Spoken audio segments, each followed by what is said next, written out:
Hey everybody, welcome to the channel. This is MoKMagicTG and I am Josh.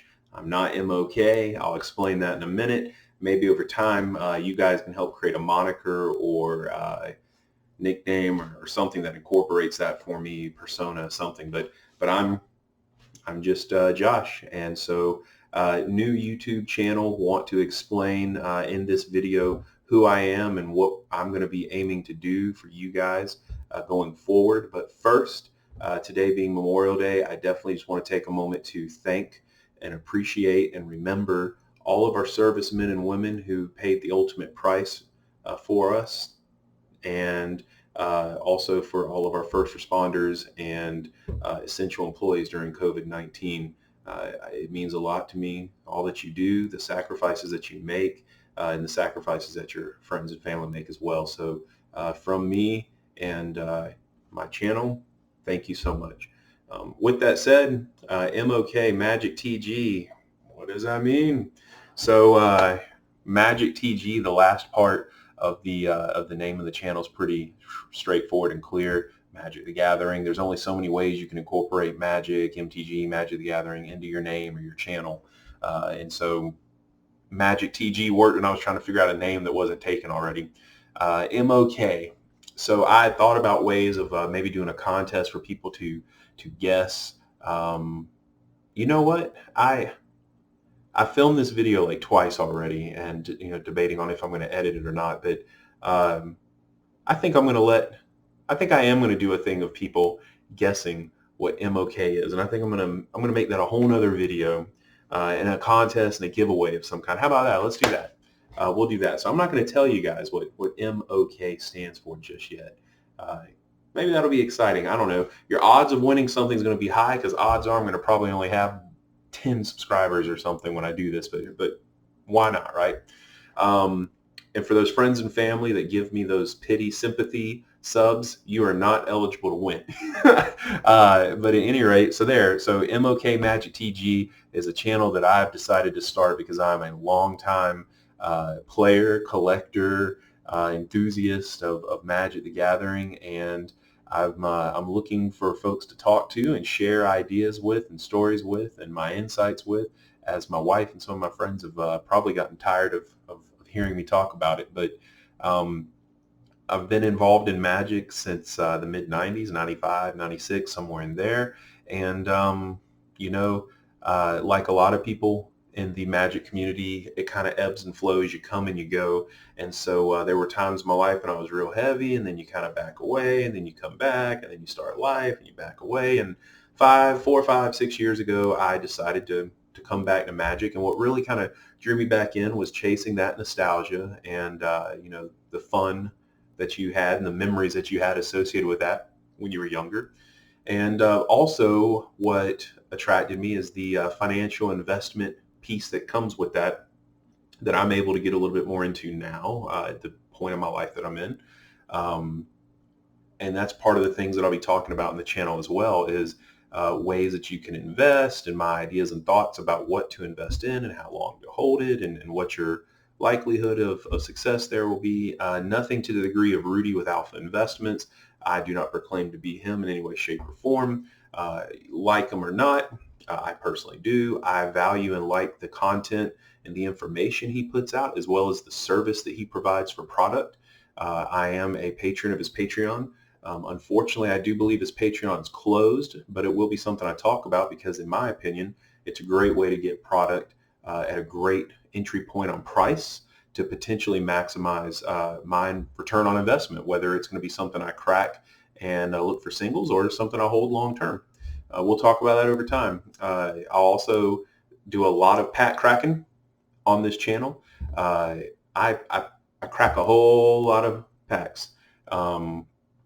And I figured, why not share it with the world, share some of the great experiences. Unfortunately, I've cracked some pretty terrible packs and boxes before where you don't even come close to the expected value.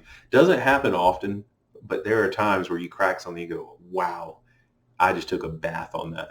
But so hopefully not many of those experiences, hopefully some of the other ones.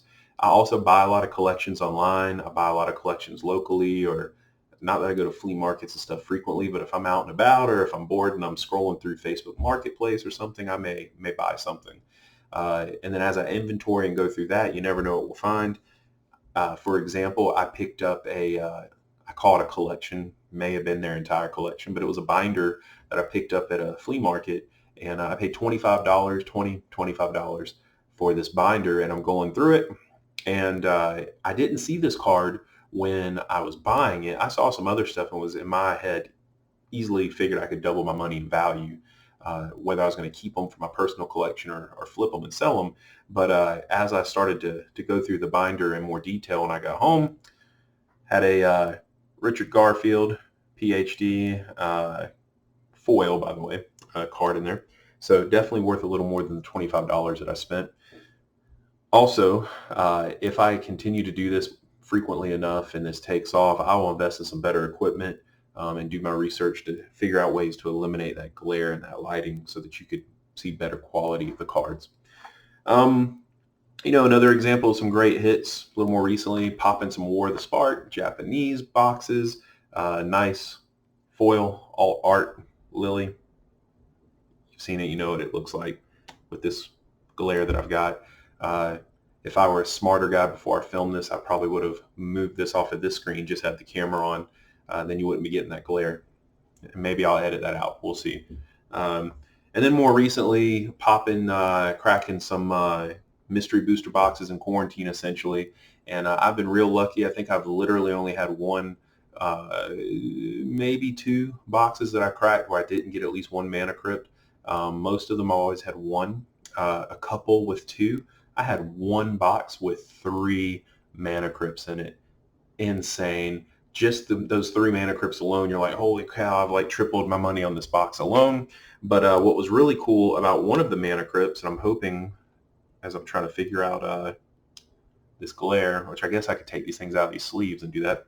But this mana crypt, just so that you see it as a mana crypt, this mana crypt actually had the top 2 corners are squared. Don't know if you can, oh, there it is. And you can actually see there's the little foil sticker that's like the card indicator when they're on the sheets. So I'm not an expert on the misprints and oddities and whatnot, but I mean, I come across stuff like that. Also, I was opening not War of the Spark, I was opening Throne of Eldraine collectors box booster boxes. And this one box, I think almost every pack or 10 of the 12 packs, the commons and uncommons had these lines across the back of them, these smears, and you could actually put them together in sequential order, like the way they were in the pack, and see the smears, like how they were small, got bigger, then small again. It was really weird.